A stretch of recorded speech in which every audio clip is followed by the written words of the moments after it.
сердце болит, да, когда об этом говоришь, когда мама в стрессе разрывается между подготовкой к экзамену, здесь нужно привыкать, новый язык, да, это все очень сложно. Учите язык, вот прям всей семьей. Вопрос, который я тоже получила из нашего отдела продаж. Как переехать с семьей и возможно ли это? И как организовать переезд с семьей? Постараюсь быстро и сжато ответить на него. Вопрос довольно комплексный.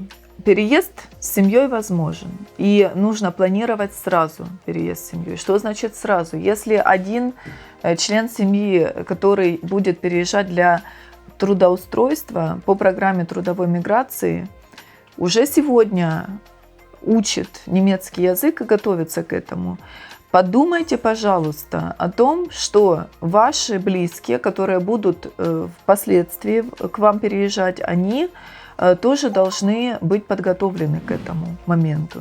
Это очень важно. Что можно сделать для того, чтобы подготовиться? Конечно, это просто учить немецкий язык.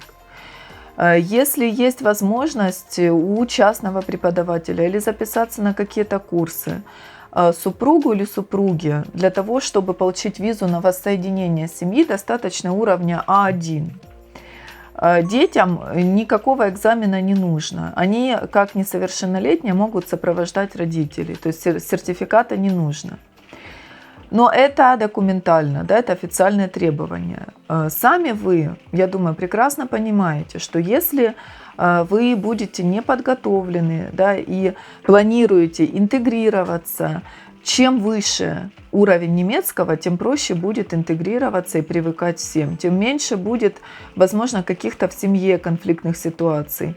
Тем больше будет поддержка внутри семьи. Потому что я знаю такие вот ситуации, когда врач один переезжает и забирает потом, ну, допустим, свою жену и детей. И все ложится на его плечи, абсолютно все, да, от организации быта до организации потом школы, садиков, каких-то других моментов, да, организационных. И чтобы сократить, уменьшить нагрузку, да, на вашего любимого человека, просто помогите ему в этом, подготовьте себя к тому, что вы должны активно включаться во все эти процессы, очень активно. Чем выше уровень немецкого, тем проще вам это будет сделать. Итак, вы переезжаете в Германию, ну, например, вы врач, и хотите забрать свою семью. Когда вы можете забрать свою семью? Сразу после того, как вы получите визу на работу по Berufserlaubnis, по разрешению на работу. Как мы это делаем в основном? Приезжает специалист на работу. Здесь работодатель помогает найти место проживания. Снимают квартиру, платят за врача каутион, это вот этот залог на съем квартиры, да, потому что иностранцу без каких-то Unterstützung, да, без помощи извне, просто очень сложно снять эту квартиру. Поэтому, конечно, когда нам задают вопрос, помогает ли работодатель с квартирой, конечно, помогает. Это невозможно, да, сделать без помощи какой-то вот посторонней в первое время. И когда проще, когда нужно приезжать семье уже после этого, ну, как минимум через месяца 3, да, если речь идет о фамилии Нахцуг или приезду семьи, например, для врача, чтобы врач успел как-то обжиться. Представьте, это новый коллектив, это какие-то вопросы интеграции, да, привыкания. Ну, хотя бы месяца 3 нужно давать вот себе для того, чтобы как бы самому uncommon, да, чтобы все устаканилось, да, вот эти первые бури, так сказать. И после этого уже можно приглашать семью. 3 месяца – это как раз приблизительно это вот то время, которое нужно на рассмотрение документов на визу по воссоединению семьи. Получается, что как только врач приезжает на работу, сразу может семья, если уже есть там хотя бы А1 экзамен, сертификат, подавать уже может семья документы по списку на воссоединение семьи. Что касается медсестер. У медсестры немножко другая ситуация. Медсестры переезжают на покрытие дефицитов. И пока они покрывают эти дефициты, да, проходят практику или готовятся к экзамену, они получают зарплату ниже. Это от 1300 евро приблизительно, 1100-1300, если это практикумс-лон, до 2100 евро, если это Anpassungsmaßnahmen, да, смотря как эти дефициты покрываются. То есть от 1100 евро до 2300 евро приблизительно, да, в таком диапазоне.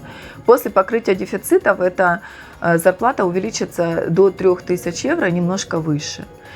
Соответственно, этих денег не будет хватать, возможно, чтобы прокормить, грубо говоря, всю семью. Если речь идет о матери-одиночке, конечно, ей, скорее всего, не с кем оставить своих детей или ребенка. Тогда мы обсуждаем с работодателем, как можно помочь. Можно ли садик организовать сразу, да? Можно ли как-то ее поставить так в план, чтобы она могла совмещать уход за детьми со своей работой. Но я всегда говорю, пожалуйста, если у вас есть возможность деток своих, я понимаю, что это очень сложно. Я сама мама, сердце болит, да, когда об этом говоришь, но все-таки, чтобы и себе сократить эту, да, снизить нагрузку, и ребенку не так это стрессово было, когда мама в стрессе разрывается между подготовкой к экзамену, здесь нужно привыкать, новый язык, да, это все очень сложно. И ребеночку еще нужно привыкнуть, вообще другая страна, другой садик, другой язык. Постарайтесь, может быть, с бабушкой оставить, да, на 3-4 месяца. Ну, это сложно, но это посильно. Если не с кем оставить, тогда уже смотрим, как этого ребеночка с собой забрать, да, или деток. Поэтому переехать с семьей можно, и нужно стараться сразу переехать с семьей, планировать, то есть, да, заранее. Учите язык, вот прям всей семьей. У нас в школу записываются такие вот осознанные, да, уже люди, которые решили твердо, да, я перееду, я буду готовиться ко всему, и сразу записывают и деток, и мужей, вот, и сразу планируют тоже, да, как можно вместе уехать, да. Вместе уехать сразу не получится, но хотя бы с вот таким разрывом, там, несколько месяцев, это абсолютно нормальная ситуация. Также вот как найти место в одном городе хотя бы, да, для 2 специалистов. Если это медбрат и медсестра, да, муж и жена, тоже возможно. 2 врачам. Мы даже в одной больнице трудоустраивали. Об этом я расскажу в одном из следующих видео. Если у вас остались вопросы на эту тему, пожалуйста, задавайте под этим видео, пишите, нам будем рады ответить. Спасибо за внимание.